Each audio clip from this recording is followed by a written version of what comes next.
Bismillahirrahmanirrahim. Assalamualaikum warahmatullahi wabarakatuh. Alhamdulillahirrabbilalamin. Wassalatu wassalamu ala asrafil anbiya'i wal mursalin wa ala alihi wa ashabihi rasulillahi ajmain. Amma ba'd. Perkenalkan, nama saya Asya Fitri. Saya dari Prodi Ilmu Al-Quran dan Tafsir semester 5. Adapun tujuan saya membuat video ini adalah untuk memenuhi tugas UAS Tafsir 1. Di sini saya akan membahas tafsir surah Al-Lahab. Sebelum kita masuk kepada tafsir surah Al-Lahab, terlebih dahulu kita akan membacakan surah Al-Lahab. A'udzu billahi minasyaitonir rajim. Bismillahirrahmanirrahim. Tabbat yada abi lahabin wa tab. Ma aghna anhu maluhu wa ma kasab.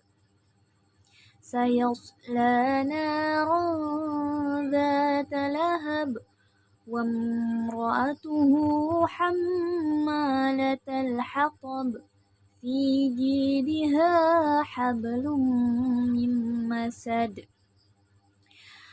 Artinya, binasalah kedua tangan Abu Lahab, dan sesungguhnya dia akan binasa. Tidaklah berfaedah kepada harta bendanya dan apa yang ia usahakan. Kelak dia akan masuk ke dalam api yang bergejolak, dan begitu pula istrinya membawa kayu bakar yang di lehernya ada tali dari sabu. Surat ini terdiri dari 5 ayat dan merupakan surah Makkiyah. Surah Al-Lahab diturunkan setelah surah Al-Fat.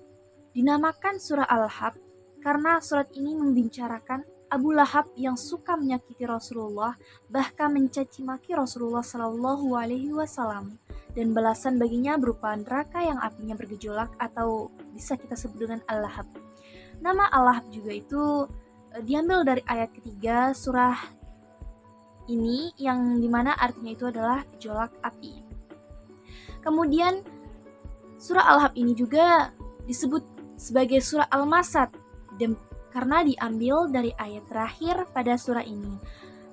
Ketika kita melihat sifat istri dari Abu Lahab juga, ia disebut juga dengan surah Al-Masad, diambil dari ayat terakhir pada surah ini ketika melihat sifat dari istri Abu Lahab itu sendiri.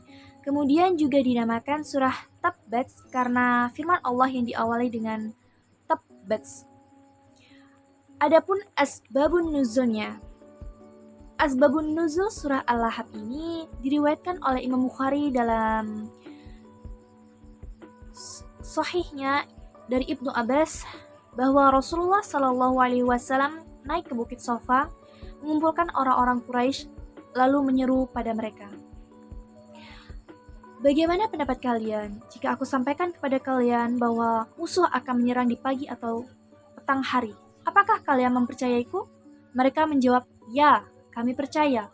Lalu Rasulullah SAW mengatakan, "Maka sesungguhnya aku ini memberi peringatan kepada kalian akan datangnya azab yang sangat pedih." Tiba-tiba Abu Lahab menyala, "Celakalah kamu ini, karena inikah engkau mengumpulkan kami?" Maka Allah menurunkan surah Al-Lahab yang berbunyi, Tabbat yada abi lahabin wa tab. Binasalah kedua tangan Abu Lahab, dan sesungguhnya dia akan binasa hingga akhir hayat.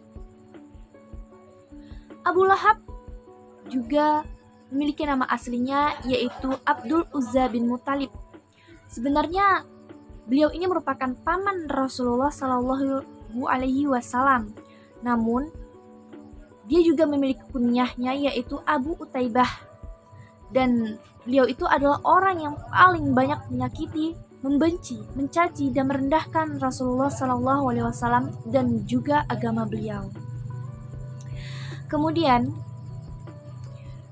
Imam Ahmad meriwayatkan, suatu ketika Rasulullah Shallallahu Alaihi Wasallam sedang mendakwahi orang-orang masuk Islam.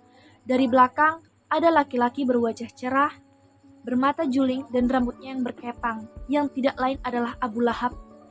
Kemudian beliau mengatakan, sesungguhnya dia adalah pemeluk agama baru lagi pendusta.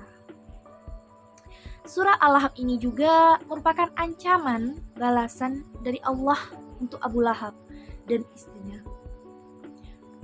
Karena sudah menyakiti atau telah menyakiti Rasulullah SAW, bahwa kelak Abu Lahab akan masuk ke neraka dengan siksa yang sangat pedih.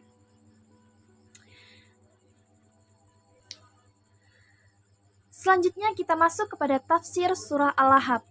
Tafsir ayat pertama berbunyi tabbat yada abi lahabin wa tab. Binasalah kedua tangan Abu Lahab dan sesungguhnya dia akan binasa. Kata tabbat atau tabba terdiri dari dua huruf, yaitu ta dan ba. Nah, penggabungan dua huruf ini mengandung arti bahwasannya keputusan atau kepastian yang pada umumnya berakhir dengan kebinasaan. Kata yada artinya itu adalah kedua tangan Abu Lahab. Namun, yang binasa dari Abu Lahab bukan hanya kedua tangan, akan tetapi seluruh tubuh Abu Lahab. Awalnya, ia dijuluki dengan Abu Lahab karena wajahnya yang cerah atau mengkilap. Namun, kata lahab juga berarti kobaran api yang menyala dan sudah tidak memiliki asap lagi. Nah, setelah Rasulullah diutus dan dia menyakiti beliau, maka nama Al-Lahab juga mengisyaratkan bahwa ia akan dibakar api yang bergejolak di neraka. Ada juga yang berpendapat bahwa nama Abu Lahab ini mengisyaratkan bahwa gejolak api selalu menyertainya, yakni api permusuhannya kepada Rasulullah SAW. Sedangkan menurut Ibnu Katsir, ayat pertama surah Al-Lahab ini menunjukkan bahwa Abu Lahab itu celaka, telah nyata merugi dan bahkan binasa. Masuk pada tafsir ayat kedua, yakni yang berbunyi ma aghna anhu maluhu wa ma kasab. Tidaklah berfaedah kepada harta bendanya dan apa yang ia usahakan. Kata aghna merupakan bentuk lampau, seakan-akan tidak berguna harta dan usahanya di masa yang akan datang bagi Abu Lahab. Dan kata ma kasab dalam ayat ini menurut Ibnu Abbas dan Aisyah, yakni anaknya. Kemudian Abu Lahab itu begitu membanggakan harta dan anaknya. Ia pernah mengatakan, jika apa yang dikatakan oleh keponakannya itu benar, maka sesungguhnya aku di hari kiamat kelak akan menebus diriku dari azab dan harta dengan harta dan anak-anakku. Apa yang dikatakan oleh Abu Lahab itu hanyalah sebuah angan-angan, karena harta dan anak-anaknya serta apa yang ia usahakan itu setelah turun ayat tersebut sama sekali tidak bermanfaat baginya, bahkan tidak akan bisa menyelamatkannya dari kebinasaan. Kita masuk pada tafsir ayat ketiga, yaitu yang berbunyi sayasla naran dzata lahab. Kelak dia akan masuk ke dalam api yang bergejolak. Kata lahab ini artinya adalah kobaran api yang menyala dan sudah tidak memiliki asap lagi. Dan dengan itulah Abu Lahab akan diazab. Dan kemudian ayat ini juga menjelaskan kebinasaan yang akan dialami Abu Lahab di akhirat kelak. Bahwa ia akan dimasukkan ke dalam neraka yang apinya menyala dengan hebatnya dan sangat membakar. Kita masuk pada tafsir ayat keempat, yakni yang berbunyi wamra'atuhu hammalatal hatab, dan begitu pula istrinya membawa kayu bakar. Istri Abu Lahab bernama Ummu Jamil, di mana nama aslinya itu adalah Arwah binti Harb bin Umayyah, saudara perempuan dari Abu Sufyan. Dia pembantu suaminya dalam kekufuran dan keingkarannya terhadap perkara hak yang dibawa Nabi Shallallahu Alaihi Wasallam. Oleh karena itu, pada hari kiamat ia menjadi pembantu suaminya dalam menjalani siksaannya di neraka Jahannam. Kemudian Allah berfirman, hammalatal hatab, pembawa kayu bakar.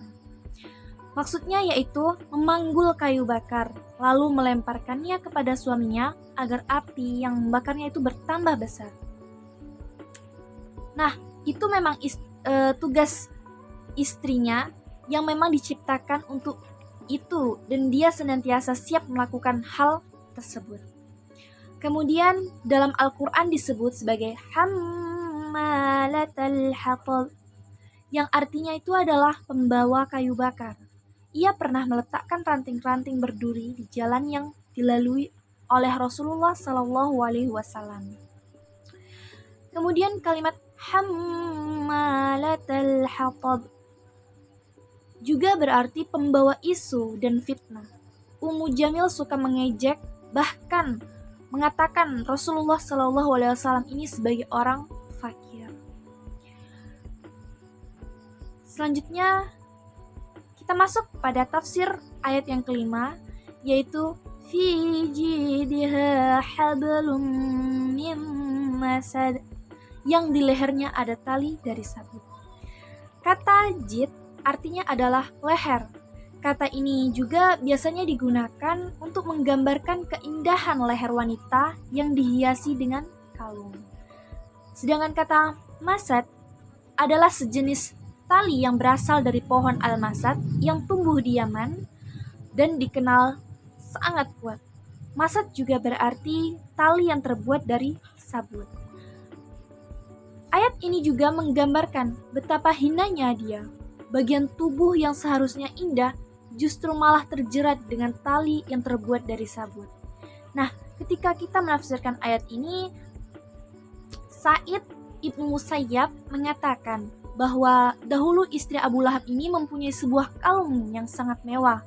Lalu ia mengatakan, sesungguhnya aku akan membelanjakan kalung ini atau menjualnya dan untuk memusuhi Muhammad SAW.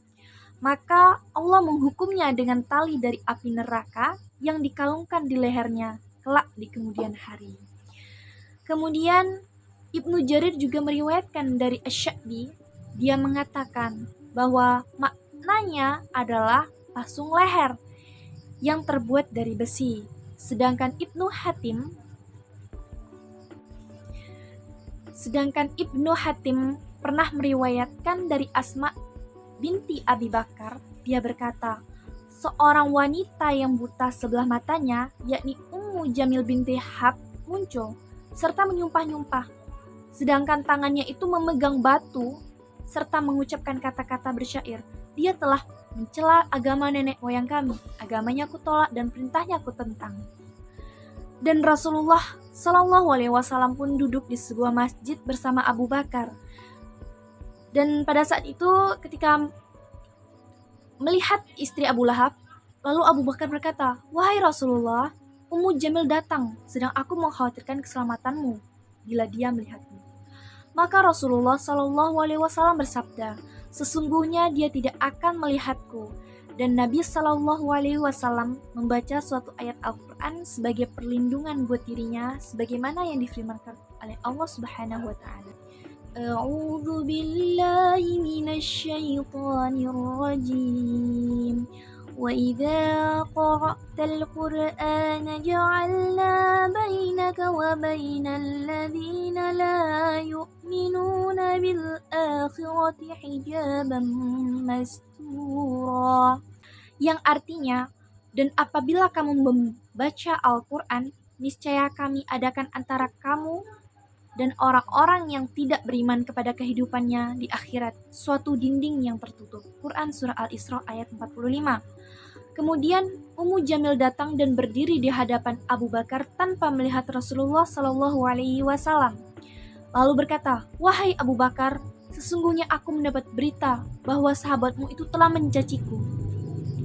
Abu Bakar berkata, tidak, demi Rabb pemelihara rumah ini, dia tidak mencacimu. Nah, kemudian dia berpaling seraya berkata, kaum Quraisy telah mengetahui kalau aku adalah anak perempuan pemimpin mereka. Para ulama juga mengatakan, dan di dalam surah ini terkandung mukjizat yang sangat nyata dan adil. Kemudian para ulama juga mengatakan, Dan di dalam surat ini terkandung mukjizat yang sangat nyata dan dalil yang sangat jelas tentang kenabian. Sejak firman Allah Subhanahu wa taala ini turun, sayasla naran dzata lahab wa imra'atuhu hammalatal hatab fi jidha hablum min masad. Kelak dia akan masuk ke dalam api neraka yang bergejolak, dan begitu pula istrinya pembawa kayu bakar, yang di lehernya ada tali dari sabut. Nah, melalui ayat ini Allah mengabarkan bahwa keduanya itu akan mendapat kesengsaraan dan tidak akan beriman.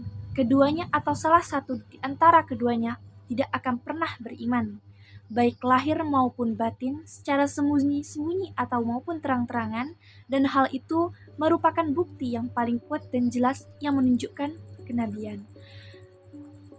Dari sekian banyak tafsir surah Al-Lahab, maka bisa saya tarik kesimpulan bahwasannya surah Al-Lahab ini menunjukkan betapa luar biasanya ilmu Allah, bahwa Al-Quran dan Rasulullah itu selalu benar meskipun Abu Lahab mendustakannya.